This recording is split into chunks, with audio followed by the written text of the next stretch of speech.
Listo. Pues muy buenas tardes a todos. Para nosotros es un gusto tenerlos el día de hoy aquí. Les doy la más cordial bienvenida. Laboratorio Médico Samalab y Grupo Radiológico Digital Sanla les dan la bienvenida a este ciclo de capacitaciones que estamos dando en conjunto y en esta asociación que estamos haciendo para actualizaciones y capacitaciones a todos nuestros dentistas y a todos nuestros odontólogos que nos acompañan el día de hoy.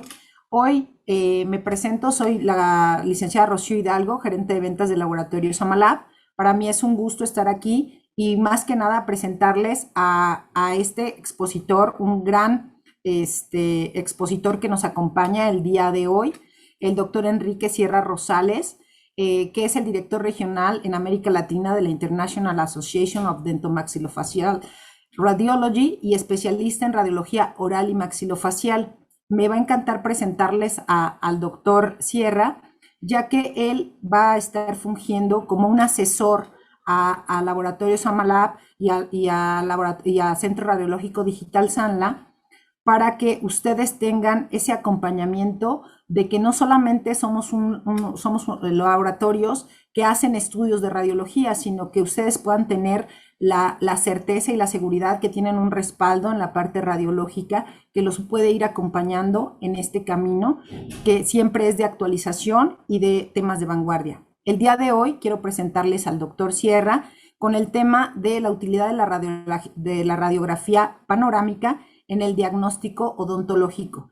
Y pues, sin más, le doy paso al doctor Sierra. Bienvenido y muchísimas gracias por estarnos acompañando el día de hoy aquí, doctor. ¿Qué tal? Muy buenas tardes. Buenas tardes a todos. Muchísimas gracias, Rocío, por la presentación. Bueno, me da mucho gusto estar compartiendo con ustedes el día de hoy esta primer conferencia que vamos a tener, así en modalidad online.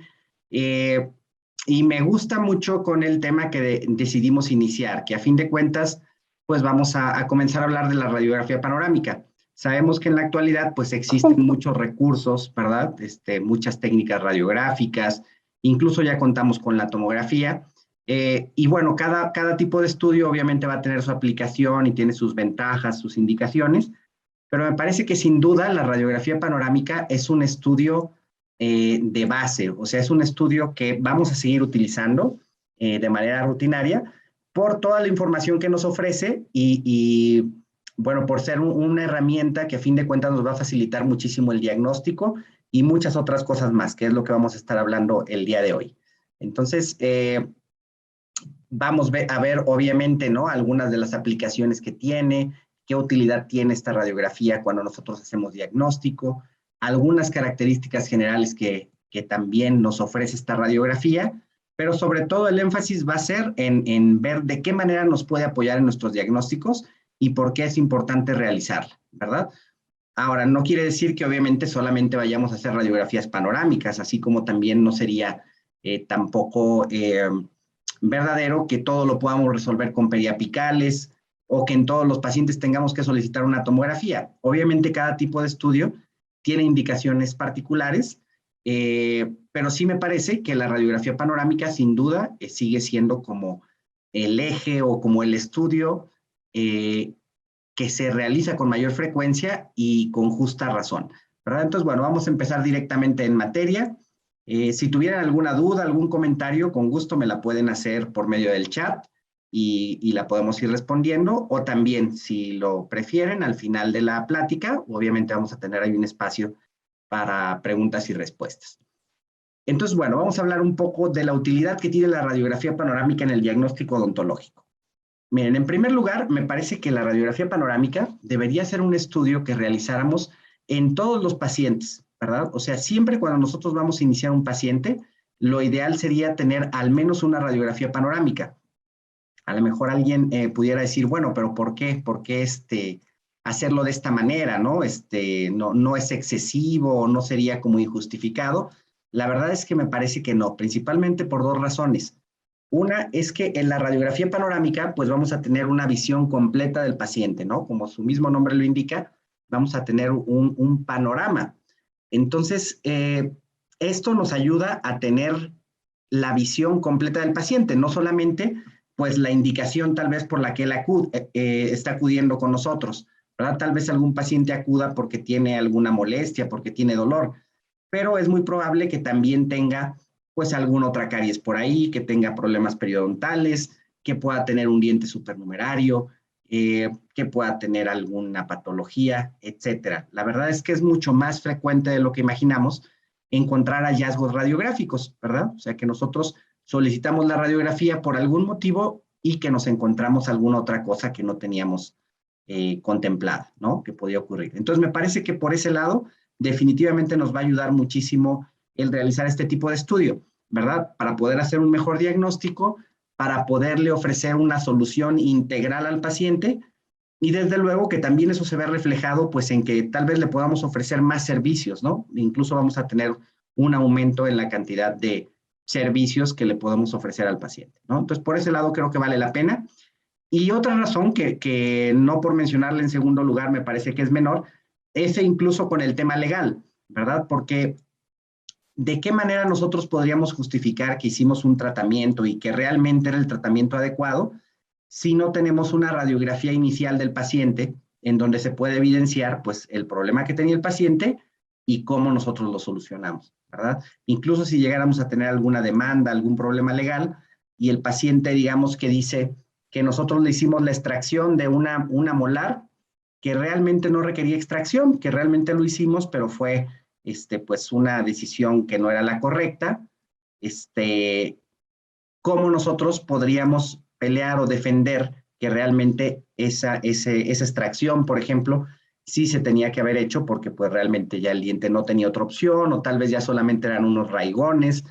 Entonces, pero si no hay una evidencia, pues obviamente es muy complicado poder confirmar esto, ¿no? Entonces, me parece que es muy importante, así como nosotros siempre tenemos una historia clínica que es fundamental, es muy importante que lo acompañemos con una evidencia imagenológica, ¿verdad? Que me parece que la radiografía panorámica es la ideal, porque es una radiografía que es muy accesible, que es muy económica, la verdad es que prácticamente todos los pacientes se la pueden realizar, es una técnica que no es invasiva, o sea, la podemos hacer en cualquier paciente, y no va a causarle ninguna molestia realmente, ¿verdad? No es como incluso las radiografías periapicales, que desde luego que son radiografías excelentes, pero que no dejan de ser un poco molestas, ¿verdad? Porque tenemos que colocar la película dentro de la boca del paciente. Realmente en una radiografía panorámica, en menos de 10 minutos ya está hecha la radiografía, y se le puede entregar al paciente o se le puede enviar al doctor, y bueno, vamos a tener una imagen de muy buena calidad y que nos va a permitir observar prácticamente toda nuestra área de trabajo, ¿verdad? Ya que nos permite observar tanto los órganos dentarios como la mandíbula, el maxilar, los cóndilos, los senos maxilares, o sea, realmente todas las zonas en las que nosotros normalmente trabajamos. Entonces, por esas dos razones me parece que es muy importante hacer una radiografía panorámica en todos los pacientes. Después, ¿para qué otro tipo de cosas nos puede servir? Bueno, la verdad es que también es muy útil este tipo de radiografía para valorar patrones de erupción, crecimiento y desarrollo de nuestro paciente. Y fíjense, cuando nosotros hacemos este tipo de radiografías para evaluar, por ejemplo, el proceso de erupción de los órganos dentarios, a veces nos podemos encontrar con hallazgos. Si nosotros observamos esta radiografía que tenemos en la pantalla, fíjense que podemos ver que hay algunos órganos dentarios en proceso de erupción, por ejemplo, estas premolares, además de algunos otros órganos dentarios, pero ahorita nos vamos a centrar en las premolares. Por ejemplo, en este cuadrante tenemos dos premolares en proceso de erupción, en el cuadrante 3 también, en el cuadrante 2 también, pero fíjense que en el cuadrante 1 tenemos aquí el canino en proceso de erupción, pero no tenemos las premolares, ¿verdad? Y aquí en la boca del paciente podemos observar una molar temporal y un canino temporal. Entonces, bueno, la verdad es que muchas veces estos son hallazgos, o sea, nosotros realizamos la radiografía tal vez pues queriendo valorar el proceso de erupción de las premolares o de los órganos dentarios en general y nos podemos llevar este tipo de sorpresas, ¿verdad? Que no tiene estos dientes, que no se formaron y por lo tanto, pues bueno, ese es un punto a considerar. No puedo tomar a la ligera hacer la extracción, por ejemplo, de estos dientes temporales en algún momento dado, tal vez pensando que ya van a erupcionar y obviamente como no se formaron, pues nunca van a erupcionar, ¿no? Entonces habría que conservarlos, habría que, si por algún motivo llegaran a perderse, pues tratar de conservar el espacio. Entonces, realmente este tipo de información nos va a llevar a tomar decisiones clínicas, que me parece que ese también es un punto muy importante. Siempre que nosotros solicitamos un estudio radiográfico, pues obviamente el objetivo es llegar a una consecuencia clínica, ¿verdad? A nadie nos interesa tener una radiografía panorámica o incluso una tomografía. Lo que sí nos interesa es hacer un diagnóstico, hacer una interpretación, pero esto para ofrecerle una solución al paciente, obviamente, ¿no? Para ofrecerle un tratamiento. Pues bueno, me parece que esa parte es bien importante. Ahora, ¿para qué otro tipo de situaciones nos puede ayudar una panorámica? Bueno, pues muchas veces también cuando tenemos algún diente retenido, pues se pueden generar algunos quistes, ¿no? Por ejemplo, en este caso, que vemos una imagen redondeada, bien definida, incluso corticalizada, miren cómo hay un halo radiopaco que la rodea, que está circunscrita, digamos, a la corona del órgano dentario, ¿verdad? De esa tercer molar. Entonces, bueno, este tipo de imágenes, la verdad es que ya nos va orientando incluso hacia el diagnóstico. Definitivamente en el caso de las patologías tenemos que confirmar los diagnósticos con algún estudio histopatológico o algún estudio complementario. Sin embargo, la gran ventaja es que sí nos dan mucha información que nos van orientando hacia el diagnóstico. Por ejemplo, al ver esta imagen, estoy seguro que muchos de ustedes pues ya estarían pensando que podría tratarse de un quiste dentígero, ¿no? Por las características y por el hecho de estar asociado a una molar retenida, por estar rodeando la corona del diente, ¿verdad? El ser esa forma redondeada, corticalizada. Pues bueno, son características como muy típicas de un quiste dentígero. Ciertamente no es la única opción diagnóstica que podríamos tener, ¿verdad? Habría que descartar algunas otras opciones, pero de entrada ya nos está dando signos muy claros de que, en primer lugar, esto no es normal, y por otra parte, al ser una imagen bien definida, delimitada, incluso corticalizada, nos hace pensar que esta lesión es de tipo benigno. ¿Cómo podemos tener esta idea, ¿no? De que puede ser más probable que sea algo benigno que maligno, si realmente no estamos haciendo un estudio histopatológico? Bueno, si bien no podemos confirmar ese diagnóstico solo con las radiografías, sí nos ayuda porque como las lesiones malignas, por ejemplo, se comportan distinto a las lesiones benignas, generan características radiográficas distintas, ¿no? Entonces, una de las características de las lesiones benignas es que suelen ser bien definidas, incluso a veces corticalizadas, o sea, vemos dónde empiezan, dónde terminan, suelen ser de un crecimiento lento. Entonces, bueno, todas las características que tiene esta lesión, la verdad es que son más comunes en algo benigno que maligno. Si fuera una lesión maligna, normalmente, obviamente estamos hablando en términos generales, no quiere decir que de repente no puedan compartir características un tipo de lesión que otra, por eso siempre es importante confirmar los diagnósticos, pero es mucho más común que tengan una apariencia infiltrativa, que tengan límites bien definidos, que a veces no alcance a ver dónde empieza y dónde termina, ¿verdad? O sea, sí veo que hay algo anormal, pero a veces no sé si se extiende hasta la primer molar, hasta la segunda. Entonces, bueno, ese tipo de características es más común de una lesión maligna o de un proceso infeccioso, por ejemplo, ¿no? Entonces, fíjense la importancia, desde este momento ya podemos ir pensando de qué se puede tratar. ¿Y esto para qué es importante? Porque alguien podría decir, bueno, pues sí, pero yo no voy a operar al paciente, yo no hago ese tratamiento particular. Y es completamente válido. Sin embargo, lo que sí tenemos la obligación es de detectarlo y de poder remitir al paciente o derivar al paciente con un especialista que lo pueda tratar. Ahora, si yo veo que las características que tiene una patología que detecté con una panorámica tienen toda la apariencia de benignidad, bueno, la verdad es que tal vez no hay problema que el día de mañana yo le hable al doctor para decirle que bueno, tengo un paciente que le quiero referir para que lo revise y tal vez el doctor le da cita al día siguiente o en 2 días. Y bueno, realmente no hay tanta prisa porque como lo más probable es que sea algo benigno, realmente el crecimiento suele ser muy lento, no va a variar tanto de un día a otro. Sin embargo, si fuera una lesión maligna, la verdad es que yo debería llamarle al oncólogo, al especialista, el mismo día, en el mismo momento que lo estoy viendo, pues para que comiencen a hacer el diagnóstico definitivo y comiencen a tratar al paciente lo antes posible. Porque sabemos que, bueno, incluso la vida del paciente puede estar en riesgo, ¿no? A ver, me están comentando aquí por el chat el doctor Gaudencio que no ve la imagen de la explicación. ¿Los demás sí la pueden ver o nadie está viendo la radiografía que tengo en este momento en la pantalla? Sí se ve la radiografía. Sí se ¿Sí ve. ven una imagen con un quiste que se ve por ahí en una tercer molar? Se ve Sí. muy claro. Sí, sí se ve, yo sí lo veo. Ah, ok, perfecto, muchas gracias. Doctor Gaudencio, no sé, habría que ver, no sé si tenga maximizada a lo mejor la cámara donde me veo yo y haya que minimizarla, no sé exactamente. Seguramente va a ser un problema así, para que pueda ver las imágenes. Ok, perfecto. Bueno, vamos a continuar.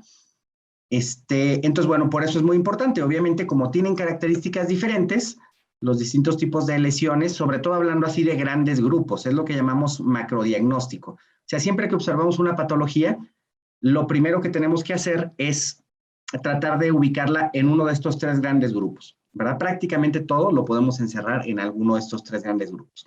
El primero sería el grupo de las lesiones benignas, el segundo el de las lesiones malignas y el tercero el de los procesos infecciosos. Prácticamente todo lo podríamos encerrar, digamos, en estas categorías. Obviamente, dentro de cada una de estas categorías hay subgrupos. Por ejemplo, dentro de las lesiones benignas tenemos los quistes, los tumores, las lesiones fibroóseas. Son como otros tres grandes grupos que hay, ¿no? Pero todos son benignos. Y luego está el cáncer, ¿no? O las lesiones malignas, y obviamente hay diferentes grupos. Ahí están los carcinomas, están los sarcomas, y luego están los procesos infecciosos, que pueden ser desde cuestiones muy sencillas, una pequeña lesión periapical, por ejemplo, hasta una osteomelitis, ¿no? Que ya sería una infección, perdón, del hueso, ya bastante extensa y también serio, ¿no? Ese tipo de proceso. Entonces, el hacer diferencial radiográficamente, de tratar de identificar si la lesión se encuentra en alguno o en cuál de estos tres grandes grupos se encuentra, la verdad es que ya es un muy buen avance porque ya nos ayuda a ir tomando decisiones, ¿verdad? Aunque, como les digo, después hay que confirmar el diagnóstico siempre con alguna biopsia, ¿no? Aunque estemos prácticamente seguros, siempre hay que complementar. Entonces, bueno, estas patologías es muy común que las encontremos como un hallazgo, ¿verdad? Entonces, por eso me parece que es fundamental tener una radiografía inicial. Después, bueno, hay otras aplicaciones o también nos puede servir de utilidad en otros casos. Por ejemplo, si nosotros vemos que nuestro paciente tiene ya alguna molestia, algún problema en la articulación temporomandibular, nos puede servir como punto de partida. Ciertamente no es el estudio ideal para estudiar la articulación por diferentes motivos, pero definitivamente nos podría dar algo de información para tratar de ver qué es lo que está pasando. Entonces, bueno, ¿por qué, por ejemplo, digo que no es el estudio ideal para evaluar la articulación? En primer lugar, porque si se fijan, esta radiografía, la panorámica, la tomamos con una mordedera, o sea, el paciente muerde en un dispositivo, a ver, muerde en un dispositivo que tiene el equipo, y entonces quedan un poco separados los dientes, ¿verdad? Entonces, al quedar separados, bueno, realmente más que el problema que el problema sea que estén separados los dientes, es que cuando nosotros llevamos los dientes borde a borde, como en el caso de usar esta mordedera, obviamente el cóndilo sale de la cavidad glenoidea. Entonces, muchos de los problemas articulares están generados precisamente por una mala oclusión. Entonces, lo que necesitamos saber es en dónde se encuentra el cóndilo y qué relación tiene con la cavidad glenoidea cuando el paciente está ocluyendo, porque muchas veces ahí detectamos el origen del problema. Entonces, obviamente aquí, como no está en oclusión, pues no vamos a poder evaluar la posición del cóndilo. Lo que sí podríamos ver un poco es de la morfología, ¿verdad? Podemos ver en términos generales cómo se encuentra el cóndilo, si tiene alguna alteración, algún aplanamiento. Eso sí nos podría ayudar un poco.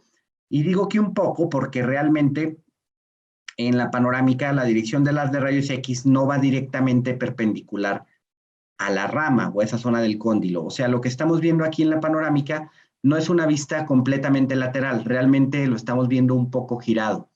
Entonces, sí nos da un poco de información y obviamente si tuviera alguna deformación, algún aplanamiento, alguna erosión, pues la podríamos ver, pero sí en la mayoría de los casos necesitamos complementar el estudio del ATM con alguna otra radiografía de ATM o con una tomografía, por ejemplo, ¿no? Pero digamos de entrada, pues podemos aprovechar nuestra misma panorámica, que de por sí ya nos sirvió para evaluar todos los dientes, para hacer una evaluación general de la articulación temporomandibular, ¿no? Para eso sí nos puede ayudar, desde luego. ¿En qué otros casos? Bueno, cuando tenemos algún traumatismo, ¿verdad? Si el paciente tuvo algún accidente, se cayó, se golpeó, a veces pasa que hasta por problemas relacionados con la inseguridad, ¿no? Que algún paciente lo asaltaron y lo golpearon, y le provocaron una fractura. Sin duda la radiografía panorámica es ideal, porque imaginen que el paciente llega así de traumatizado y nosotros queremos hacerle radiografías periapicales. Pienso que ninguno de nosotros lo pensaría, ¿no? Realmente, porque obviamente pues el paciente no va a poder abrir, va a estar muy lastimado y además de que vamos a tener información parcial solamente de los dientes y de la zona periapical. Obviamente nos podría servir para ver si hay alguna fractura dentaria, pero obviamente también vamos a lastimar mucho al paciente. Entonces me parece que no es lo ideal. Una panorámica, la verdad es que incluso si el paciente está fracturado y ni siquiera puede abrir la boca, no hay ningún problema, porque realmente es una técnica que, incluso si el paciente no puede abrir la boca, la podríamos tomar hasta con una mentonera y vamos a obtener una imagen muy buena que nos va a dejar ver en términos generales los órganos dentarios y las zonas de la fractura también, ¿no? Ok, perfecto. Entonces, bueno, aquí, por ejemplo, podemos ver estos dos trazos de fractura, ¿verdad? Aquí en la zona de la escotadura antegonial y aquí en la zona de la parasínfisis mandibular. Y vemos que es una fractura desfavorable, ¿verdad? O sea, por la dirección en la que está el trazo de fractura, las podemos clasificar en favorables o desfavorables. Aquí se llama o se le nombra desfavorable porque la dirección que tienen estos trazos de fractura, no ayudan a que los segmentos permanezcan unidos, ya que la tracción de los músculos va hacia abajo y es por eso que se desplaza este segmento hacia la parte inferior. Obviamente, si tuviéramos el trazo de fractura en lugar de en este sentido, en este otro sentido, o en este otro sentido, pues sería favorable porque, digamos, la misma tracción muscular ayudaría a que se unieran estos segmentos. Entonces, bueno, en estos casos también puede ser bastante útil. ¿Qué otro tipo de situaciones nos podemos encontrar? Bueno, es muy común encontrar anomalías dentarias para las personas que de alguna manera tenemos que ver con un centro radiológico. Prácticamente todos los días vemos algunas anomalías dentarias como esta, ¿verdad? De dientes supernumerarios, de agenesias dentarias, dientes supernumerarios en diferentes zonas, por ejemplo, mesiodens, ¿verdad? En la línea media, como en este caso de premolares y en muchas otras zonas. Entonces, sí es importante tener una radiografía panorámica porque nos podemos encontrar este tipo de hallazgos. Si ponemos atención en esta radiografía, realmente tiene varios dientes supernumerarios. Por ejemplo, aquí siempre es importante contar los dientes. Por ejemplo, aquí vemos que tiene los incisivos, tiene los caninos, vemos que tiene dos premolares aquí erupcionadas y después las tres molares normales, igual en los 4 cuadrantes, si se fijan. Sin embargo, aquí tenemos otros dos dientes supernumerarios, ¿verdad? Más o menos a la altura de las premolares. Incluso la anatomía que tienen es muy parecida a la de las premolares. Y aquí tenemos otras dos. Pero eso no es todo. Fíjense también que si somos observadores, aquí en el cuadrante 3, de entrada vemos que ya tenemos una primer molar en la boca, la segunda molar y la tercer molar que aún no erupciona. Pero fíjense que además aquí tenemos otro germen dentario, ¿verdad? Que se está formando. Entonces se está formando aquí bueno, algunos le llaman cuarta molar o es un diente supernumerario, ¿verdad? Una distomolar también se les llama. Entonces se está formando aquí. Y si ponemos atención en los otros cuadrantes, fíjense que también en el cuadrante 3 podemos ver aquí una imagen radiolúcida que muy probablemente sea el inicio de formación de un germen dentario, y en el cuadrante 4 también. Entonces, podríamos estar hablando de 7 dientes supernumerarios aquí en este paciente. Entonces, ¿cómo lo podemos detectar si no es por medio de una radiografía? Realmente, es por eso la importancia de realizar este tipo de estudios. Antes de ver algunos otros casos, simplemente hablar de algunas de las ventajas que tiene este tipo de técnica radiográfica. En primer lugar, pues es una radiografía de amplia cobertura. En una sola toma vamos a poder observar pues todos los órganos dentarios, el maxilar, la mandíbula, cóndilos, senos maxilares, incluso un poco de las vías aéreas. O sea, es una radiografía extraordinaria que nos va a dar una visión completa de nuestro paciente. En segundo lugar, es una radiografía que es muy rápida y cómoda para el paciente. O sea, realmente, como les decía, tú, desde el momento que se pasa a un paciente para hacerle una panorámica hasta que se le entrega la radiografía, pues normalmente pasan unos 10 minutos, máximo 15 minutos. Es sumamente rápida, muy cómoda para el paciente, no es invasiva. Entonces, me parece que es una gran ventaja. Otra gran ventaja es el costo. Realmente es muy bajo el costo de una radiografía panorámica. Sabemos que de repente hay pacientes que su situación económica tal vez no es tan favorable. Sin embargo, la verdad es que la mayoría de pacientes puede hacer el esfuerzo y puede realizarse una radiografía panorámica, ¿verdad? Entonces, me parece que eso también es una cosa que ayuda mucho, ¿no? A que podamos tener este tipo de imágenes para iniciar nuestros tratamientos. Otra gran ventaja es la dosis de radiación que maneja. Una radiografía panorámica realmente radia muy poco. Podríamos hablar de que es una radiación equivalente a 3 días de radiación natural aproximadamente.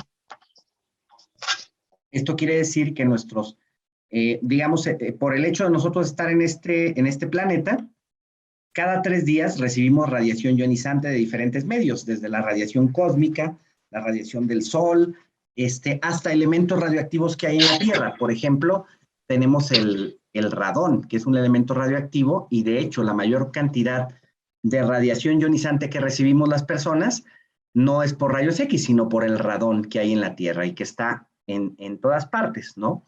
Entonces, bueno, la radiación que recibimos es bastante baja con este tipo de técnica. Se puede realizar incluso en pacientes que no pueden abrir la boca, porque tenemos diferentes dispositivos como las mordederas, por ejemplo, y es una técnica que no es invasiva. Entonces, realmente es una radiografía que nos ayuda muchísimo. Ahora, ¿qué limitaciones podría tener, no? Que también siempre hay que hablar de los dos lados. Bueno, me parece que puede haber principalmente 2 limitaciones. La primera es que es una radiografía de amplia cobertura, pero de moderada definición. Sí nos da bastante detalle, y más ahora que ya con el desarrollo de la radiología digital, la verdad es que ha mejorado muchísimo la calidad de las imágenes. Sin embargo, no nos va a dar el mismo nivel de detalle que nos da, por ejemplo, una periapical, ¿no? Que sí podría ser un poco más alto. Entonces, me parece que esto no es que la descalifique o que diga que no sirva. Más bien, creo que lo que debemos hacer es manejar de repente las técnicas radiográficas de manera combinada. O sea, por ejemplo, yo hacer siempre una panorámica inicial, y si de repente hay una zona que necesito ver con más detalle, es importante complementarla con una radiografía periapical. Me parece que ese es como el protocolo más indicado para ir observando algo ya con más detalle, ¿no? Pero sí, definitivamente esa puede ser una pequeña limitación que tiene. Y también otra es de que de repente pueden observarse objetos que se encuentran fuera del campo focal. Eso ahorita lo vamos a ver de manera rápida con unas imágenes para que quede más claro.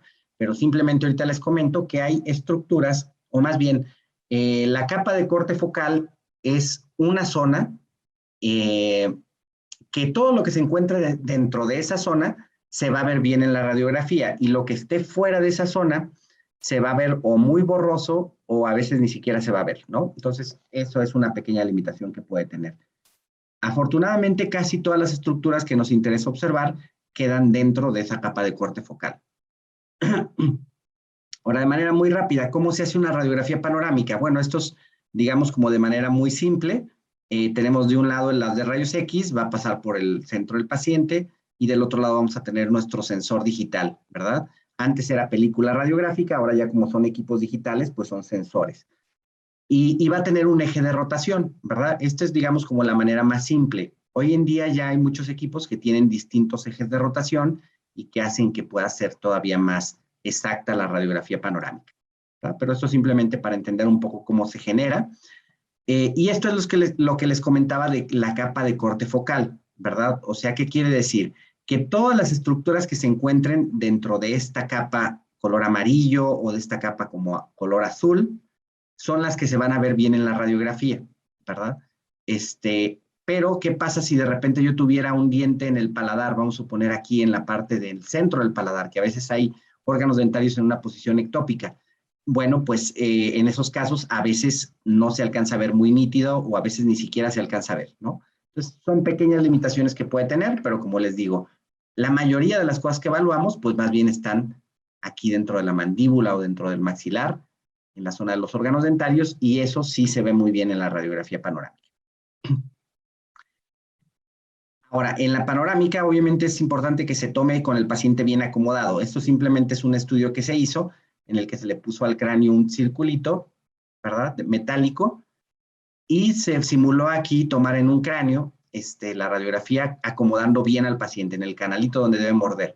Entonces, fíjense que el círculo se ve casi perfecto. Sí tiene un poco de distorsión, pero se ve bastante cercano a lo normal. Sin embargo, si el paciente mordía más al centro, más adelante, fíjense cómo se ve como más delgado y más alto, ¿no? O si muerde antes, se ve como más ancho. Entonces, bueno, obviamente, esto simplemente para comentarles, es bien importante que en el momento de hacer la toma se acomode de manera correcta para no ir a tener este tipo de distorsiones en la imagen, ¿verdad? Que la verdad es que los nuevos equipos te ayudan bastante para que lo acomodes bien al paciente, ¿verdad? Entonces, bueno, estas son principalmente las estructuras que nos interesa observar y que quedan dentro de la capa de corte focal. Ahora, simplemente antes de revisar otros casos, me gustaría comentarles algunas situaciones que escapan a la técnica también, ¿no? Fíjense, en un paciente que es clase 1, pues normalmente no tenemos problemas, acomodamos al paciente y vamos a tener una imagen de buena calidad. Ahora, ¿qué ocurre si de repente yo tengo un paciente clase 2 o un paciente clase 3? Obviamente la angulación de los dientes y la posición en la que se encuentran, pues no es la estándar, no es la más común. Entonces, no van a quedar perfectamente dentro de la capa de corte focal. Aquí la capa de corte focal está simulada con esta línea azul, como con esta barra, ¿no? Entonces, lo que queda ahí dentro es lo que se va a ver muy nítido. Pero, ¿qué pasa si de repente los dientes están muy inclinados? O si uno sí queda dentro de la capa y otro queda afuera, por ejemplo, tener un paciente clase 2 o en el clase 3, ¿no? Que quedan dentro de la capa los inferiores, pero los superiores no. Entonces, bueno, en esos casos, la verdad es que sí tenemos un poco de limitaciones. Hay algunos dientes que tal vez se van a ver un poco distorsionados o no tan nítidos, y eso no es un problema de la toma, o sea, realmente es una limitación de la técnica en sí. O sea, se tome con el equipo que se tome, realmente vamos a tener este tipo de problemática, porque pues los dientes no están en la posición para la que fue diseñado de manera general un equipo panorámico, ¿no? Entonces, bueno, se puede hacer ahí, jugar un poco con las posiciones para tratar de obtener una imagen donde podamos ver en términos generales bien tanto los dientes superiores como inferiores, pero seguramente no nos va a quedar tan bonita una radiografía en este tipo de pacientes como en un paciente clase 1. Entonces, bueno, eso simplemente para que como que conozcan esto, ¿no? Que la parte técnica que a veces en las escuelas no la enseñan tan a profundidad, o al menos yo lo platico desde mi experiencia, y creo que es importante conocer al menos cómo funciona, ¿no? Para entender también cómo se generan las imágenes que vamos a evaluar. Miren, aquí tenemos otro caso interesante, ¿no? Un paciente que, si se fijan en la boca, no tiene erupcionado su canino, ¿verdad? Aquí tiene sus 4 incisivos, tiene un canino temporal y el canino permanente no ha erupcionado. Entonces se hace la radiografía y se ve que aquí está el canino, y además vemos unas imágenes radiopacas aquí en esta zona que están ocasionando que no pueda erupcionar el canino.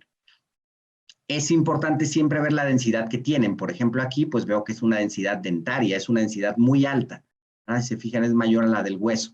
Entonces, bueno, todos esos detalles ya te va orientando hacia qué tipo de diagnóstico puede ser, porque obviamente hay pocas patologías que tengan una densidad dentaria, ¿verdad? Entonces, en este caso, por la ubicación, por la localización que tiene particularmente, pienso que lo primero que pensaríamos es en un odontoma compuesto, ¿verdad?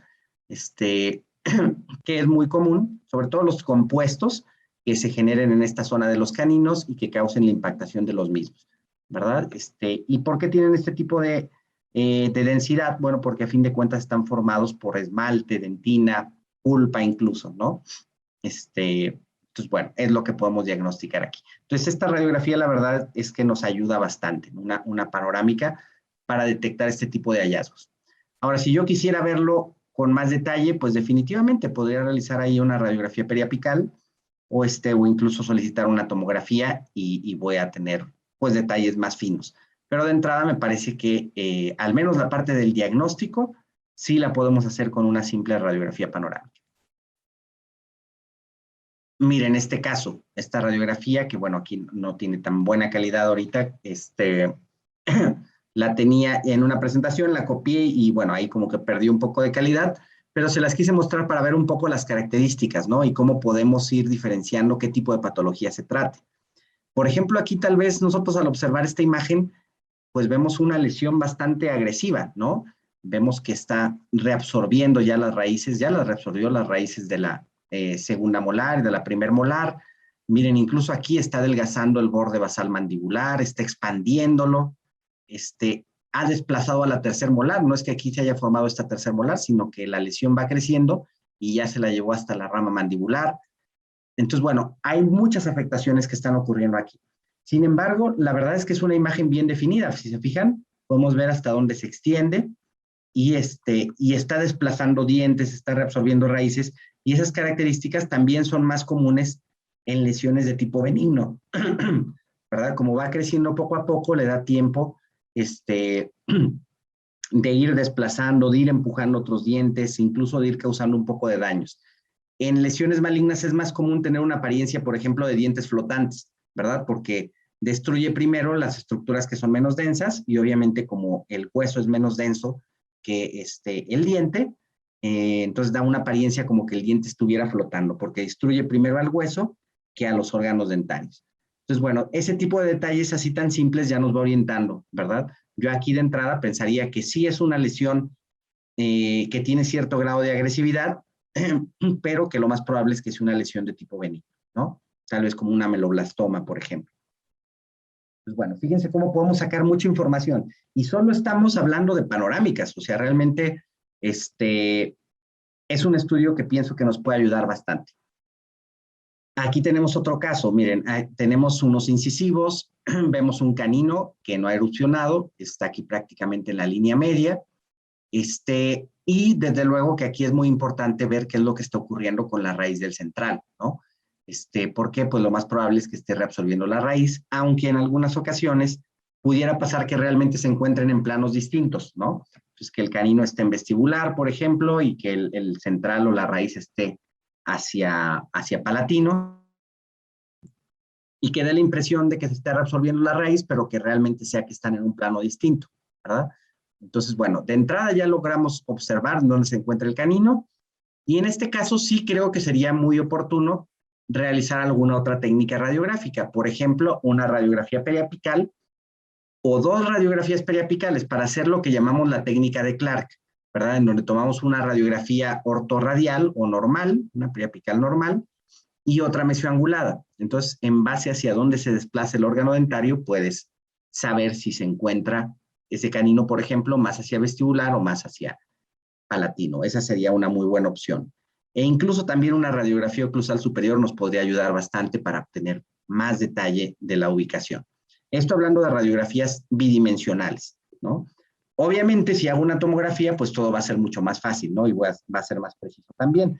Pero en muchos casos podemos ir complementando nuestras imágenes, ¿verdad? Con diferentes técnicas y a fin de cuentas podemos llegar a buenos resultados. Y bueno, es un paciente que tiene muchas anomalías. Fíjense, también hay una anomalía aquí de posición, está girada, una giroversión de esta premolar, ¿verdad? Está completamente girada. Y fíjense aquí, por ejemplo, en este lateral, que tenemos también una pequeña invaginación, ¿verdad? Entonces, bueno, otra anomalía aquí en la forma, ¿no? De este órgano dentario. Entonces, siempre debemos hacer una evaluación bastante extensa de nuestros pacientes para ver todo lo que detectamos. Aquí, incluso en la articulación, en el cóndilo, fíjense que vemos como un aplanamiento, un facetamiento de la vertiente anterior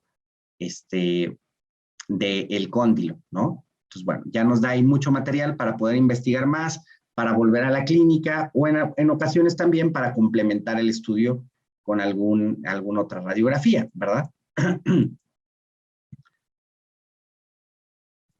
Miren este otro caso, ¿no? Aquí tenemos un paciente que de entrada pues nos llama la atención, tenemos un diastema, después del incisivo central observamos el canino, no tenemos el lateral, del lado contrario tampoco, miren aquí tenemos el central, después hay 2 dientes temporales, después tenemos una premolar y fíjense, aquí hay otra anomalía de posición.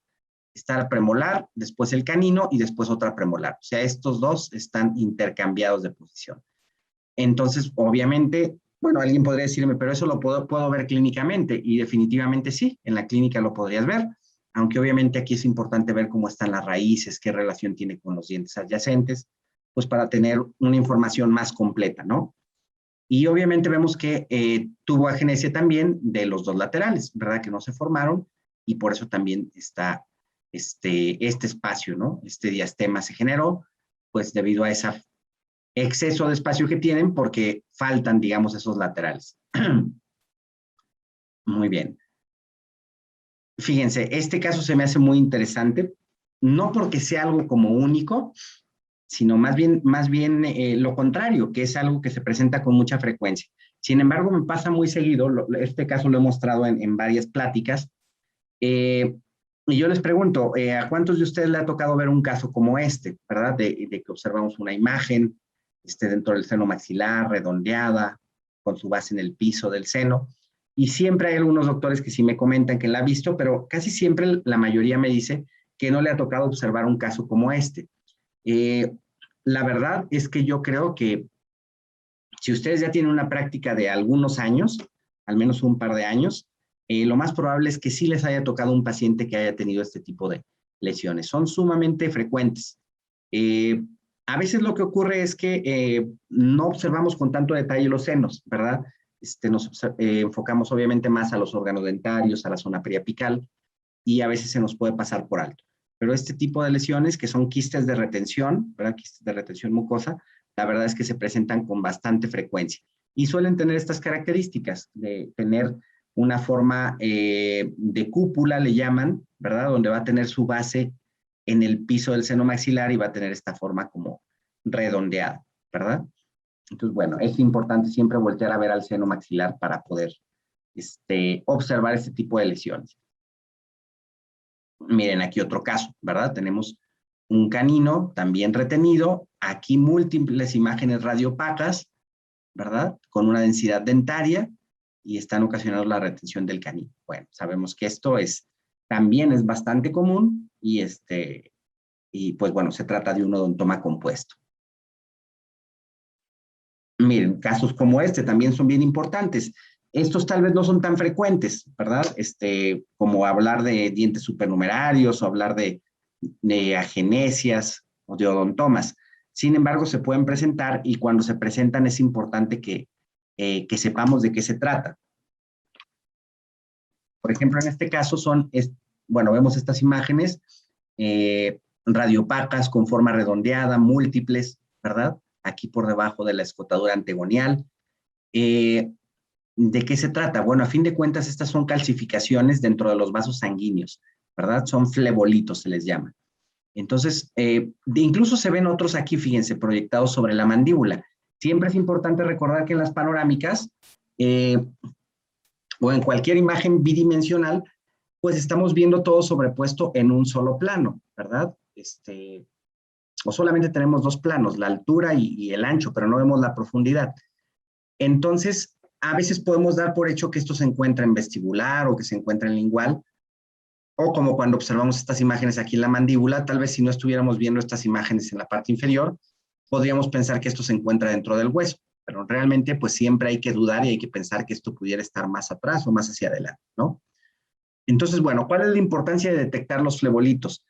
La importancia es que muchas veces estos flebolitos están relacionados con calcificaciones bueno, son calcificaciones en vasos sanguíneos, pero muchas veces están relacionados con tumores de vasos sanguíneos, por ejemplo, los hemangiomas, ¿verdad? Entonces, este tipo de tumoraciones tienen una irrigación muy alta. Entonces, si nosotros no detectamos que se trata de un hemangioma o si el cirujano no lo detecta y opera el paciente sin tener las precauciones adecuadas, la verdad es que hasta se le puede desangrar el paciente. Tienen una irrigación muy, muy grande. Entonces siempre tenemos que hacer el diagnóstico antes de hacer la operación, ¿no? Entonces lo podemos detectar simplemente a veces como un hallazgo, ¿verdad? Al realizar alguna radiografía. Hay casos como este, fíjense, es un paciente que tiene agenesias múltiples, fíjense, no se le formaron los incisivos, no se le formaron las premolares, solamente tiene una molar permanente y así en todos los cuadrantes prácticamente. Aquí incluso no tiene el canino, ni premolares, ni las segundas molares. Entonces, esta imagen se las quise mostrar porque tú con una simple panorámica puedes llegar a conclusiones muy importantes. Por ejemplo, no es lo mismo que un paciente tenga agenesia de 1 o 2 órganos dentarios, que es bastante común, y puede ser algo aislado, o sea que tal cual no se formaron esos dientes, pero digamos no hay ningún otro proceso adicional asociado. Eso es muy diferente a que a un paciente le falten 10 dientes o más, ¿verdad? Que no se le hayan formado. Entonces, cuando hay algo que se repite, algo múltiple, siempre hay que pensar que puede estar asociado o a algún síndrome o a alguna enfermedad sistémica, ¿verdad? Entonces, eso es bien importante. En este caso, por ejemplo, es un paciente que tenía displasia ectodérmica, ¿verdad? Que una de las características de esta displasia es que se ven afectadas las estructuras que se forman a partir del ectodermo, ¿verdad? Entre ellas se afectan los dientes, el cabello, las uñas, la piel, ¿verdad? O sea, van a tener como múltiples afectaciones. Entonces, bueno, es importante que nosotros podamos reconocer este tipo de hallazgos y que sepamos que puede estar asociado a algo más simplemente al observar una radiografía panorámica, ¿no? Pues fíjense, todas las aplicaciones y todas las cosas que nosotros podemos obtener de este tipo de estudio. Y como les digo, lo más increíble es que muchas veces las encontramos como un hallazgo, o sea, realmente no era algo que estuviéramos buscando, simplemente en el momento de realizar una radiografía, a veces por otro motivo, no los encontramos. Miren, en este caso también tenemos un órgano dentario aquí, un incisivo, pero fíjense cómo la anatomía se ve muy distinta en uno y otro. Entonces aquí de entrada, bueno, de entrada yo podría pensar en dos cosas. Una, que hubiera como un diente supernumerario, como un mesiodens que se esté sobreponiendo aquí en esta zona, o la otra que sea un incisivo que tenga como una cúspide supernumeraria, ¿no? Una cúspide en talón, por ejemplo. Entonces, en este caso fue eso, realmente es un diente que tiene una cúspide hacia palatino, en la zona de este incisivo. Ahora, ¿cuál es la importancia de esto? Bueno, pues sabemos que en la parte anterior nosotros debemos tener la guía incisiva, que es muy útil para proteger la oclusión del paciente, ¿verdad? Así como el canino es fundamental, también los incisivos son muy importantes. Ahora, ¿qué ocurre si este incisivo tiene una cúspide en palatino? Pues obviamente esa guía incisiva no va a poder funcionar de manera adecuada. Entonces aquí obviamente pues se trata de irle devolviendo la morfología al órgano dentario, ¿verdad? Se va desgastando poco a poco, se trata de esperar para que se vaya formando un puente dentinario y así poco a poco darle la anatomía de un incisivo normal,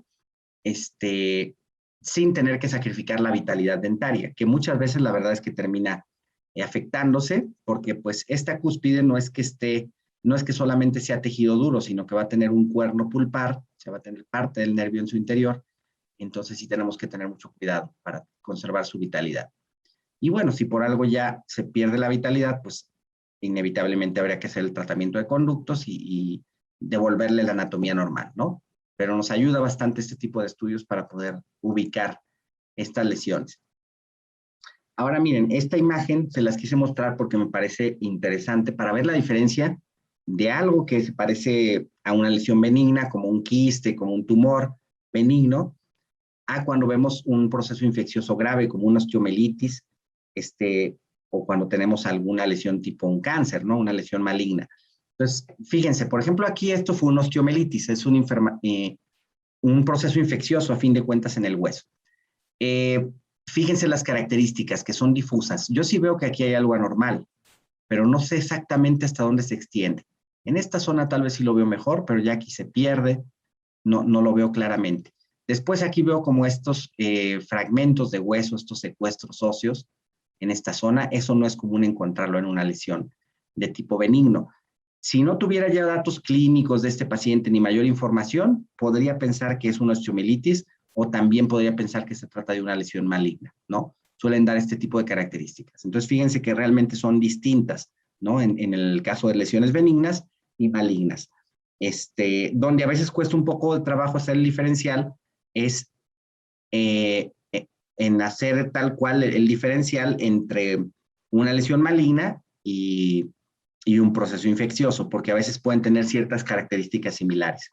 Ahí, desde luego que ayuda mucho la información clínica, y a fin de cuentas lo que da el diagnóstico definitivo, pues ya es el estudio histopatológico, ¿verdad? Y hay muchos datos interesantes en esta radiografía. Fíjense que, por ejemplo, vemos un aumento de la densidad del hueso en toda esta zona. Lo vemos muy radiopaco. Si comparamos con el lado contrario, miren aquí cómo es mucho más radiolúcido que en el lado contrario. Entonces, ¿por qué ocurre eso? También eso ayuda mucho cuando nosotros hacemos interpretación, tratar de entender qué es lo que ocurre y por qué hay cambios imagenológicos. Entonces, por ejemplo, cuando hay un proceso infeccioso, pues obviamente hay una agresión al hueso circundante y el hueso responde tratando de formar hueso más denso para detener este proceso infeccioso. Y es por eso que se forman estas imágenes hiperdensas. Prácticamente siempre que hay un proceso infeccioso, incluso en una lesión periapical pequeña, si ustedes ponen atención alrededor de esa lesión, normalmente hay imágenes hiperdensas, ¿verdad? Es lo que se le llama una osteitis condensante, ¿verdad? Eso suele ocurrir cuando hay un proceso infeccioso. Entonces, bueno, siempre debemos de observar todo y obviamente es un paciente que tiene muchas cosas más, ¿no? Tiene un diente retenido, aquí tiene restos metálicos, todo lo debemos evaluar. Aquí simplemente, bueno, les estoy mostrando algunos casos de cuestiones así que me parecen interesantes para que ustedes puedan tener ya como un panorama más amplio de para qué les podrían servir este tipo de estudios, ¿no? En este caso, la panorámica. Miren, aquí tenemos a este otro paciente. Siempre es bien importante contar los dientes. Por ejemplo, aquí veo que tengo este diente que está más pequeño de lo normal y aquí tengo otro. Sin embargo, fíjense que no es lo mismo un lado que otro. Por ejemplo, aquí tenemos primera, segunda y tercer molar. O sea, es como una tercer molar con microdoncia. Y del otro lado tenemos primera, segunda, tercer molar y aquí tenemos una distomolar o una cuarta molar, ¿va? Entonces, bueno, a veces tal vez si no contamos los dientes, pues ni nos enteramos que es un diente supernumeral y podemos dar por hecho que es tal vez la tercer molar, ¿va? Entonces, siempre hay que revisar todos los órganos dentarios. Obviamente, esto siempre es un hallazgo, o sea, nadie sabe que tiene una cuarta molar hasta que se toma una radiografía, ¿no? Miren, casos como este también, a veces, desde luego que nosotros atendemos principalmente la zona de los dientes, ¿verdad? Y de los maxilares, pero a veces nos podemos encontrar esto, una imagen radiopaca, redondeada, bien definida, por debajo de la escotadura antegonial, y bueno, en este caso, se trata de un cialolito, ¿verdad? Es una calcificación, en una glándula salival, y normalmente va asociada con sintomatología, sobre todo cuando el paciente come, o algún alimento ácido.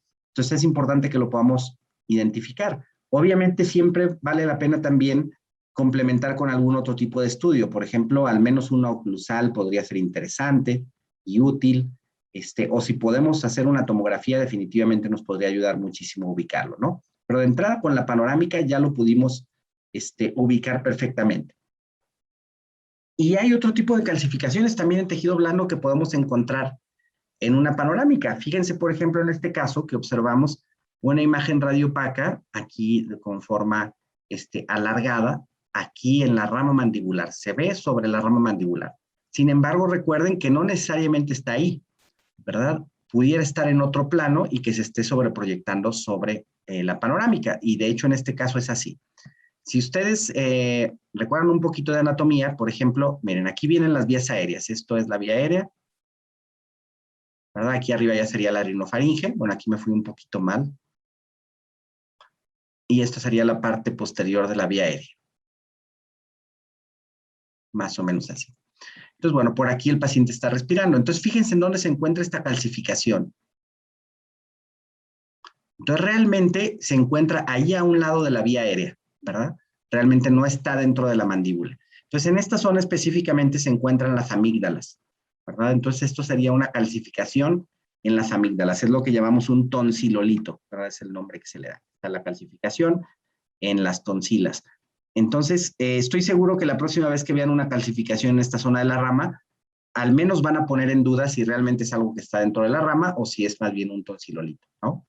Entonces, siempre es importante también conocer un poco, ¿no? De este tipo de calcificaciones, de patologías, de anormalidades, e incluso de variantes anatómicas, pues para que cuando se presenten las podamos identificar fácilmente, ¿no?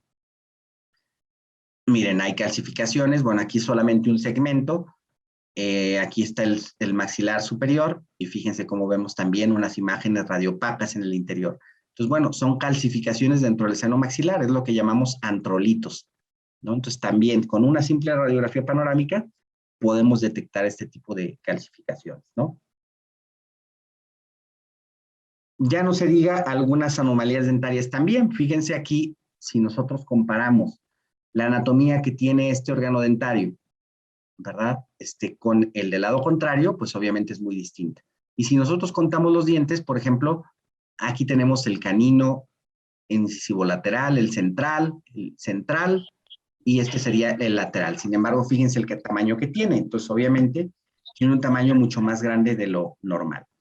Entonces, incluso fíjense que podemos ver como si tuviera dos cámaras pulpares, ¿verdad? Y la corona también, como que fueran dos coronas fusionadas, por decirlo de alguna manera, o unidas. Sin embargo, esto no podríamos decir que es una fusión, porque cuando dos dientes se fusionan, que obviamente llega a pasar este proceso, entonces falta alguno. O sea, por ejemplo, aquí si se hubieran fusionado el central con el lateral, pues yo contaría los dientes y tendría solamente 3 en total, ¿verdad? Porque 2 están fusionados. En este caso, fíjense que tenemos 3 normales y uno que parece que son 2, ¿verdad? Entonces, este proceso más bien es una geminación. O sea, de un solo germen se formaron, no sé, intentaron como formar dos, como si fueran dos órganos dentarios, ¿no? Y fíjense, por ejemplo, hay otro tipo de casos que es distinto, ¿no? Podría parecer, si no contamos los dientes, que es realmente lo mismo, ¿verdad? ¿Por qué? Pues porque, miren, vemos este órgano dentario que tiene un ancho mayor, que tiene una raíz también mayor. Sin embargo, fíjense si contamos los dientes. Aquí están las premolares, canino. Tengo un incisivo, otro incisivo y otro incisivo. Son solamente 3, este ya es canino. Entonces, aquí lo que pasó es que de 2 órganos dentarios se formó uno, se fusionaron y solamente quedó uno. Entonces, aunque radiográficamente pueden parecer muy similares, la verdad es que son 2 procesos distintos, ¿no? Una cosa es la fusión y otra la geminación. Entonces, bueno, con una radiografía panorámica sin problema podríamos detectar este tipo de alteraciones o de anomalías dentarias, ¿no? Este tipo de imágenes, fíjense, esto es bien importante. Si nosotros observamos la radiografía, seguramente de hecho ya nos llamó la atención, aquí una imagen ovalada que tenemos, con límites bien definidos, incluso corticalizados, en esta zona, ¿no? Características que pueden ser como muy similares a las de un quiste, por ejemplo, ¿no? Sin embargo, aquí hay que siempre poner atención a la ubicación que tienen, ¿verdad? Por ejemplo, esta lesión se encuentra por debajo del canal mandibular. Bueno, no vemos exactamente el canal mandibular, pero normalmente el canal se encuentra aquí más arriba. Entonces, esta lesión estaría por debajo, casi a nivel del borde basal mandibular. Entonces, la verdad es que es muy raro encontrar patologías en esa zona. Casi todas las lesiones quísticas y tumorales se forman a partir de restos, ¿verdad? Durante la formación dentaria. Entonces, estos restos, pues normalmente están en la zona donde se encuentran los dientes, o sea, casi siempre están por arriba del canal mandibular. Entonces, eso llama la atención. Y bueno, conociendo que este tipo de defectos suelen encontrarse en esta zona, ¿no? De la escotadura antegonial, aunque a veces pueden presentarse también en zonas más anteriores, son como imágenes muy típicas de este tipo de lesiones. Entonces, realmente esto no es una patología, eso es lo más interesante. Pienso que al verlo muchos de nosotros podemos pensar, ¿no? Que pudiera ser un quiste, por ejemplo, pero realmente no lo es un defecto óseo de Staffne. Este tipo de defectos, la teoría más aceptada es que en el momento del desarrollo, una parte de la glándula submaxilar queda recargado sobre esa parte de la mandíbula y digamos queda en la mandíbula como una concavidad, como una cuevita en donde queda alojada una parte de la glándula. Entonces realmente no es nada patológico, es como una variante anatómica, prácticamente un defecto que ocurrió en el momento del desarrollo y no hay que hacer ningún tratamiento, ¿verdad? Entonces eso es bien importante porque tal vez si no sabemos eso, pues podemos incluso querer operar al paciente o hasta hacerle una biopsia, algo así, y realmente en estos casos no hay que hacer nada. no se encuentra esto completamente dentro del hueso como un quiste que esté envuelto, digamos, por la tabla vestibular y la tabla lingual. Realmente tiene la tabla vestibular completa y por lingual hay como una concavidad, es como una cueva que se hace, ¿no? Esa es una característica muy típica. Y desde luego, si hiciéramos una tomografía, pues prácticamente podemos confirmar el diagnóstico con eso, porque veríamos pues que precisamente no es una lesión que esté completamente dentro del hueso, sino que nada más es un pequeño defecto, ¿no? Entonces, bueno, fíjense cómo es importante ir conociendo este tipo de situaciones y la verdad es que lo podemos detectar y casi hacer el diagnóstico solo con una radiografía panorámica.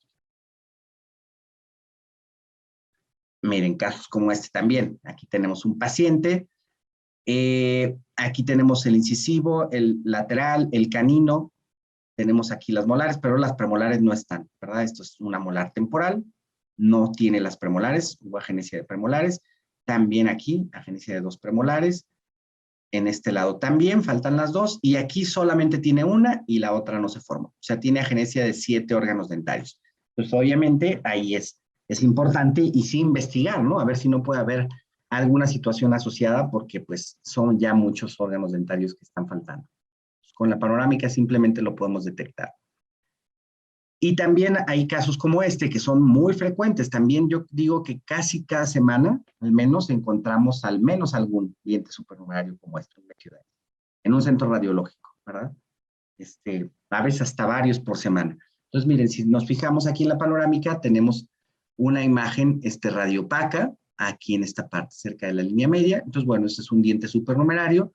En posición invertida, esta es la corona hacia la parte superior y aquí viene la raíz, ¿verdad? Bueno, lo podemos detectar así. No es nada raro encontrar este tipo de situaciones, desgraciadamente, ¿no? Donde el paciente ya tiene una rehabilitación, tiene una prótesis aquí tremenda y sigue el diente supernumerario ahí, ¿no? Probablemente el doctor nunca tomó una panorámica, nunca se dio cuenta de que tenía ese diente supernumerario y, bueno, pues por eso persiste ahí. Y, bueno, ya la situación del puente o todo eso, bueno, ya es otro tema de discusión, ¿no? Podríamos hablar, pero aquí se los quiero mostrar por esto, que es un hallazgo realmente. Se hizo la radiografía y encontramos ahí un diente supernumerario y bueno, y tiene muchas otras alteraciones el paciente, ¿no? Esta lesión periapical, problemas periodontales severos, generalizados, miren, aquí está lesión, en fin, tiene muchos problemas. Entonces, realmente nos puede ayudar a hacer un diagnóstico integral, para el paciente. Puede ser que el paciente realmente acudió porque está teniendo problemas con su prótesis fija y resulta que tiene muchos problemas adicionales, ¿no? Que es importante que tratemos. Y miren, hay también otro tipo de lesiones que es importante que ubiquemos. Por ejemplo, aquí tenemos esta panorámica. Vemos que tenemos aquí una molar temporal que tiene una corona metálica, que ya tiene un tratamiento en sus conductos. Y vemos aquí en la parte inferior una lesión, ¿verdad? Una imagen radiolúcida en esta zona. Entonces, bueno, esto llega a ocurrir con bastante frecuencia, o sea que de repente tenemos este órgano dentario que se trató, pero a veces se infecta, persiste el proceso infeccioso y entonces eso hace que se desencadene un quiste en el diente que viene erupcionando, en este caso en la premolar. Entonces, bueno, realmente aquí se está generando el quiste en esta zona y es lo que se le llama un quiste folicular inflamatorio, ¿verdad? Entonces, ¿cómo lo detectamos? Bueno, pues normalmente suele ser un hallazgo, ¿verdad? A veces se toma la radiografía no por casualidad, sino porque el paciente está teniendo molestias, está teniendo alguna fístula, está drenando a veces, ya hay un proceso infeccioso, incluso agregado, y por ese motivo se solicita la radiografía y es que ya nos damos cuenta, ¿no? De este tipo de complicaciones, ¿no? O este tipo de lesiones que se están desarrollando debido a proceso inicial. Realmente el que está desencadenando el problema es esta molar temporal, ¿no? Miren, aquí tenemos otros flebolitos, estas calcificaciones redondeadas, bien definidas. Hay quien las describe como con forma de diana o de tiro al blanco, ¿no? Entonces, como les digo, es importante detectarlas, descartar que no puedan estar asociadas con alguna tumoración de vasos sanguíneos, pues para que, bueno, a fin de cuentas pueda atenderse el paciente de la manera más adecuada sin que corra riesgos, ¿no?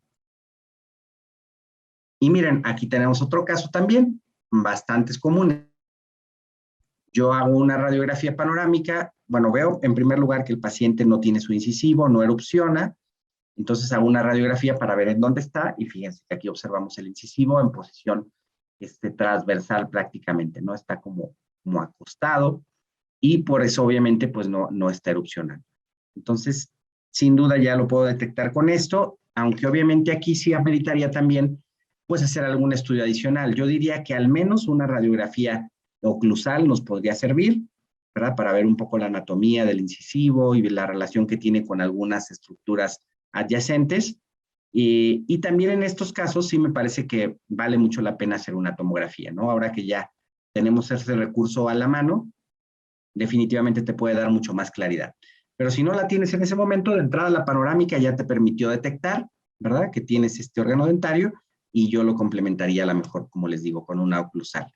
Ya con eso puedes ir tomando decisiones. Entonces realmente tenemos muchas opciones para ir trabajando, pero si se fijan, siempre el eje conductor es la radiografía panorámica. Es como el estudio que realizamos de manera inicial, y nos va a servir como un mapa, como para tener el panorama completo, y después ya podemos ir enriqueciendo nuestro estudio con algún otro tipo de radiografía, ¿no? Entonces, bueno, muy bien. De manera general, estos son algunos de los casos de las radiografías que les quería mostrar. Y sobre todo para hablar de la utilidad, ¿no?, que tiene la radiografía panorámica en nuestra área. Me parece que es una radiografía indispensable. O sea, como les decía al principio, de verdad yo les recomiendo que realicen esta radiografía en todos sus pacientes, cada paciente nuevo que llegue, para tener un respaldo, ¿verdad?, de cómo acudió, que les va a servir incluso con fines legales, y también les va a ayudar muchísimo pues a tener un panorama completo de todo lo que, de lo que tiene el paciente, de cómo se encuentra, y para tomar la decisión de cómo devolverle la salud de manera integral. Es una radiografía que es muy fácil de tomar, que es súper económica, y la verdad es que nos puede facilitar muchísimo las cosas, ¿no? Ahora, como les decía también, hay veces que hay que complementarla con algún otro estudio. Si ya necesito ver más detalle, pues bueno, tenemos muchas técnicas. Están las periapicales, están las posteroanteriores, las laterales de cráneo, la tomografía, etcétera. Obviamente, aquí lo importante, y que vamos a tratar de ir haciéndolo también con este tipo de cursos, es pues darles un poco de información de qué tipo de estudio les puede ayudar en qué caso también, para que ustedes puedan elegir el más adecuado. Como les decía, no todo es periapicales, no todo es tomografía, no todo es panorámicas, ¿no? Lo importante es saber cómo podemos combinarlo para poder llegar a fin de cuentas a un diagnóstico. Entonces, bueno, doctores, no sé si tengan alguna duda, alguna pregunta, con todo gusto podemos aprovechar para responderla. De entrada quise ponerles aquí mis datos personales también, de correo, incluso de WhatsApp, porque la idea es poderlos apoyar en lo que necesiten. O sea, si de repente ustedes solicitan una radiografía, encuentran alguna alteración o algo en lo que tengan duda y quieran que los apoye, con todo gusto me pueden enviar la imagen, algún mensaje, y los podemos ir asesorando. Ahora sí que aquí el objetivo no es de que pidan radiografías, sino que realmente puedan hacer una interpretación adecuada de las mismas, o sea, que realmente pueda aportarles esto o estos estudios radiográficos que hacen para poder tomar mejores decisiones clínicas, ¿no?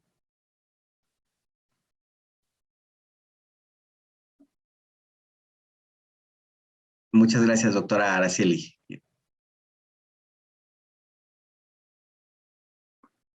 Bueno, pregunta Melina, la doctora Melina Arroyo. ¿Cuál es la vigencia que tiene una radiografía? Bueno, no sé si exista como tal, así una norma que te diga una radiografía solamente tiene vigencia tal tiempo. La verdad lo desconozco, no sé si exista como tal una fecha así.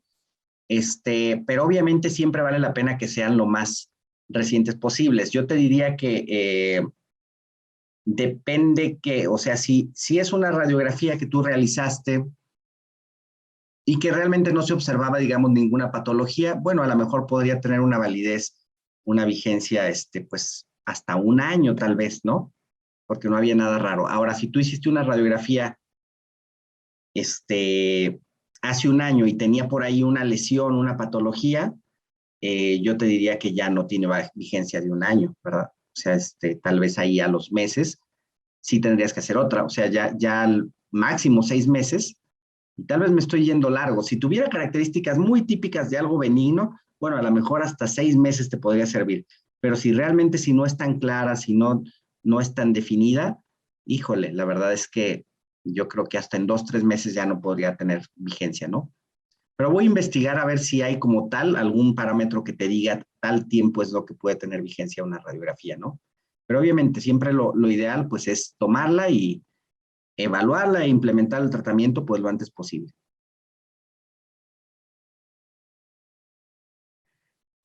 Kim me comenta, muchas gracias, doctor. De verdad que luego no saben lo que tienen en sus manos. Sí, sí, definitivamente, definitivamente. A ver, aquí alguien me anda haciendo travesuras, rayando la pantalla. Muy bien. Entonces, sí, definitivamente. Miren, la verdad es que me parece que la radiografía panorámica es una radiografía extraordinaria que no siempre la aprovechamos al máximo, ¿verdad? Pienso que hay algunos doctores que piensan que sí, que ya tal vez la están aprovechando al 100%. No lo dudo y que haya muchos que sí lo hagan, pero ciertamente yo veo que nuestra formación, bueno, al menos yo hablo de mi experiencia, también no sé exactamente su caso, pero sí va muy enfocada a la parte de la toma de las radiografías, de la anatomía, pues, tal vez esa parte un poco más técnica, hacían mucho énfasis en cómo hacer buenas radiografías y obviamente eso lo logramos muy bien, pero no profundizamos tanto en la parte de interpretación. Entonces sí creo que ahí, en muchos lados, al menos en muchas ciudades hay algo de limitaciones. La idea, bueno, con estas pláticas es ir profundizando ahí como en las diferentes posibilidades que hay, ¿no? Que algunas son muy frecuentes, porque dicen que a veces también uno no ve los ojos no ven lo que la mente no conoce, ¿no?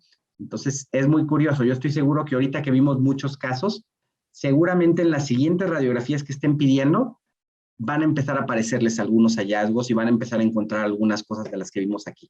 Entonces, esa es la idea, que puedan tener como un panorama más amplio, para que hayan visto ya imágenes incluso tal vez sí todos conocemos a los odontomas, pero a lo mejor no los hemos visto cómo se ven en una radiografía, etcétera. Pues creo que eso les va a ayudar bastante. Sí, perfecto, Melina, sí, depende del caso. Doctora Cintia me dice, muchas gracias, fue una plática muy enriquecedora. Qué gusto, doctora, que resultó enriquecedora para ti. Ahora sí que vamos a tratar de estar organizando así pláticas con diferentes enfoques, pues para aportarles. Realmente esto se trata de que puedan aprender, o sea, que puedan obtener información útil, ¿verdad? Que la puedan llevar a la clínica, no se trata de dar clases que sean teóricas o que no tengan una aplicación directa, ¿no? Entonces, qué bueno que les sirvió. Espero que a todos los demás doctores y doctoras que están participando les sirva. Definitivamente, doctora Araceli, hay que capacitarnos constantemente, ¿verdad? Si es una necesidad de nuestra carrera, no podemos hacerlo de otra manera. Nos debemos capacitar tanto en la parte pues de conocimientos como tal, de interpretación y estos asuntos, y ahora ya con la tecnología, la verdad es que también tenemos que capacitarnos en esa parte de las nuevas tecnologías que hay, porque obviamente todo nos va facilitando las cosas y nos va abriendo más posibilidades, ¿verdad? Entonces van a ver que vamos a seguir aprendiendo bastante en estos webinars que tenemos la intención de estarlos organizando una vez al mes con diferentes temáticas, ya por ahí se las iremos compartiendo. Que esperamos que sean muy útiles para ustedes. También si alguien de repente quiere hacer preguntas por su micrófono, abriéndolo, lo puede hacer sin ningún problema, ¿eh? Ahorita, digo, por el chat también lo podemos hacer, pero sin problema pueden abrirlo y lo podemos responder. Hola, doctor. Buenas noches. ¿Qué tal, doctora? Buenas noches. ¿Cómo Primero estás? que nada, muchísimas gracias por esta conferencia. Fue muy interesante recordar porque pues vimos todas estas patologías en la licenciatura y la verdad en la práctica diaria nos vamos enfocando a otras cosas y se nos olvidan bastante el diagnóstico de estas patologías. Muchísimas gracias. Con todo gusto, doctora. Sí, definitivamente, hay muchas cosas que estudiamos ya en la licenciatura, pero como a veces no las vemos con tanta frecuencia, pues no las tomamos tanto en cuenta. Entonces, sí es bueno refrescarlas porque puede ser que se presente algo, pues que tal vez no es muy frecuente y por lo mismo, cuando se presenta no lo vemos, ¿verdad? Entonces, sí es bueno estar Claro, viendo imágenes, estar viendo casos, etcétera, ¿no? sí, claro, muchísimas gracias. Y aprovechando, nos mencionaba que el quiste de retención mucosa es muy común verlo en la práctica diaria, pero a veces no nos enfocamos a ver el área de los senos maxilares. ¿Y sería el comportamiento posterior a detectar esta anomalía? Se remite con el especialista cirujano maxilofacial y también en interconsulta, por ejemplo, con otro especialista, o qué sería lo más recomendable. Ok, sí, muy bien.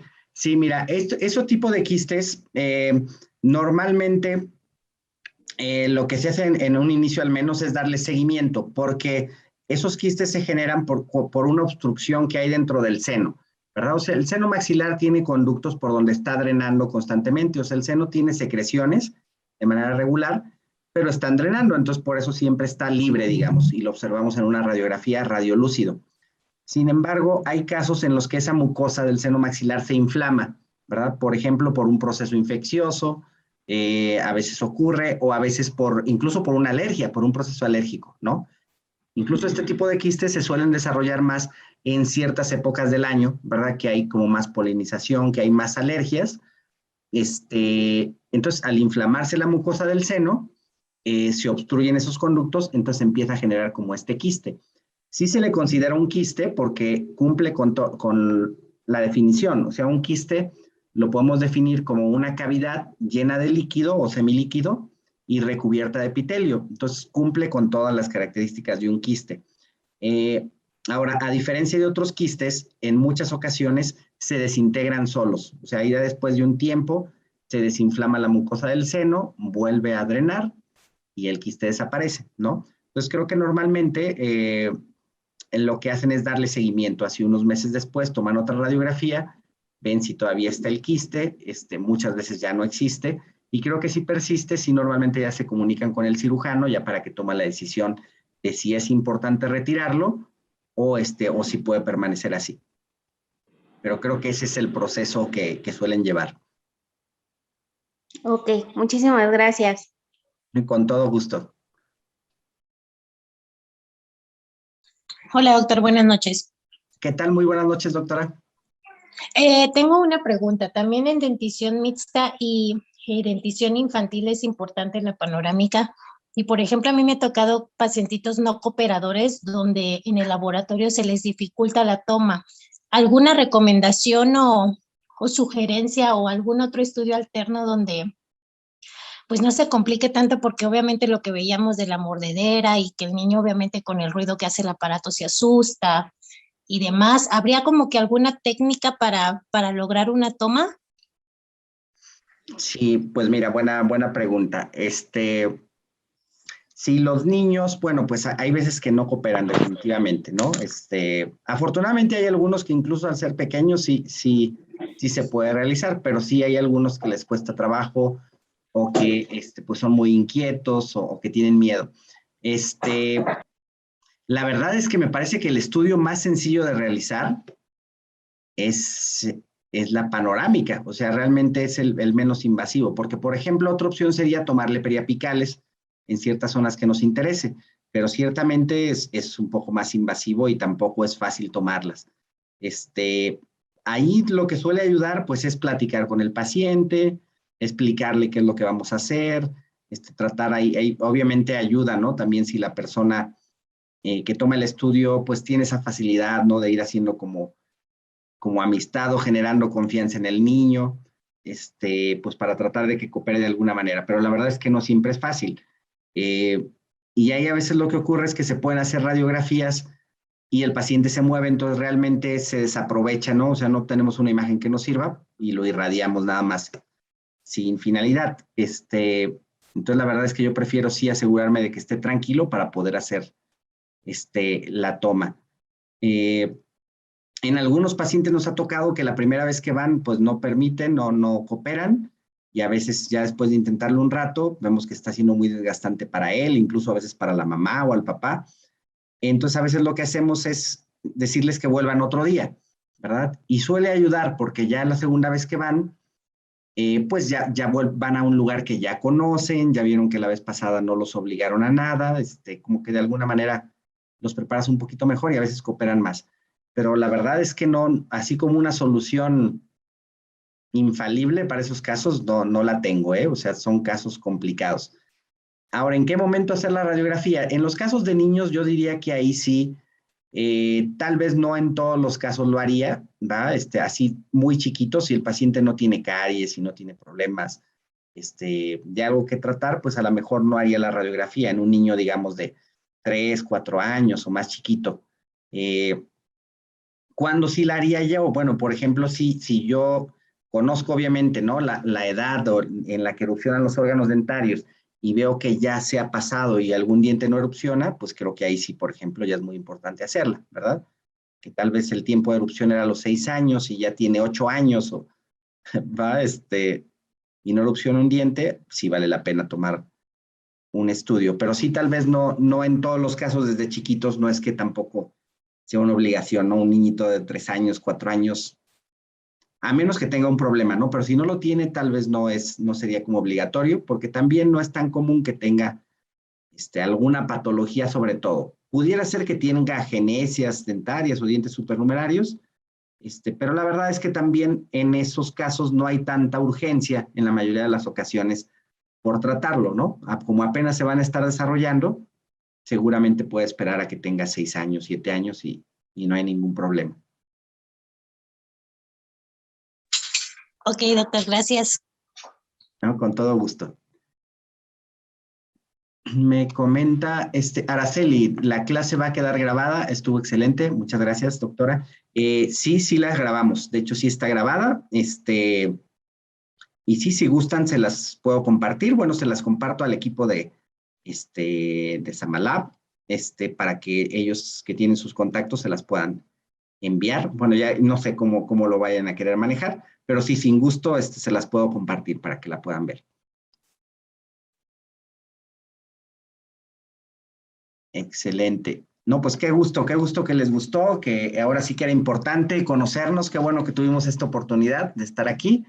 Y bueno, vamos a tratar de que cada webinar que hagamos sea uno más interesante que el anterior. Entonces, bueno, esperamos seguirlos viendo por aquí. Muchísimas gracias por estar, por participar.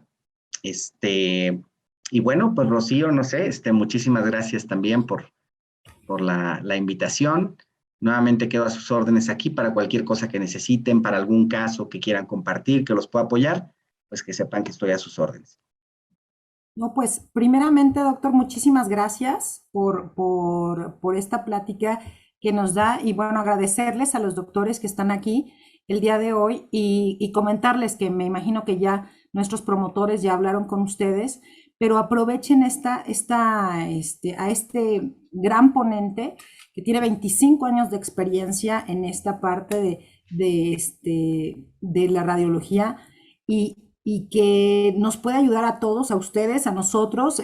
Quiero que sepan que la idea de Laboratorio Samalab y de Sandla es brindarles a ustedes un apoyo en este ámbito, ver temas muy interesantes, que ustedes sientan un respaldo por parte de nosotros y obviamente por parte del doctor. Él comparte sus números, pero de todas maneras, con todos nuestros promotores, pueden pedir el número del doctor y él está a esa disposición. Y también que sepan que nosotros estamos recibiendo capacitaciones de él, nuestros técnicos están recibiendo capacitaciones de él para entregarles a ustedes estudios de gran calidad y que a ustedes les sirvan como ustedes lo necesitan, y que también nosotros tengamos un respaldo que alguien está revisando nuestro trabajo para que ustedes estén tranquilos y cualquier pues duda que tengan, con toda confianza, el Laboratorio Samalab y Sandla están a su disposición para poder facilitar muchas herramientas. Como lo comentó el doctor, vamos a tener este ciclo de conferencias de manera mensual. Les estaremos avisando con tiempo, obviamente, ya toda la temática, porque ya el doctor Sierra ya nos hizo favor de compartirnos los temas, de verdad son súper interesantes lo que viene para ustedes, porque queremos que ustedes se sientan bien, que se sientan en su casa acompañados, no están solos. Laboratorio Samalab y Centro de Radiología Sana están pendientes de ustedes y quieren seguir en este camino juntos y que vayamos de la mano de este gran ponente que es el doctor Sierra. Muchísimas gracias, doctor. De verdad, es un honor para nosotros tenerlo a usted como apoyo en el laboratorio. Y gracias a todos ustedes, doctores, que se dieron el tiempo de estar y acompañarnos. Esperemos que el próximo mes estén junto con nosotros acompañando al doctor Sierra. Muchísimas gracias a todos. Muchísimas gracias. Gracias a ti, Rocío. Gracias a todos. Y bueno, pues seguimos en contacto. Claro que sí. Muy buenas noches a todos, doctores. Muy buenas noches. Noches. Gracias. Buenas noches. Hasta luego. Gracias. Buenas noches. Hasta luego. Hasta luego. Hasta luego.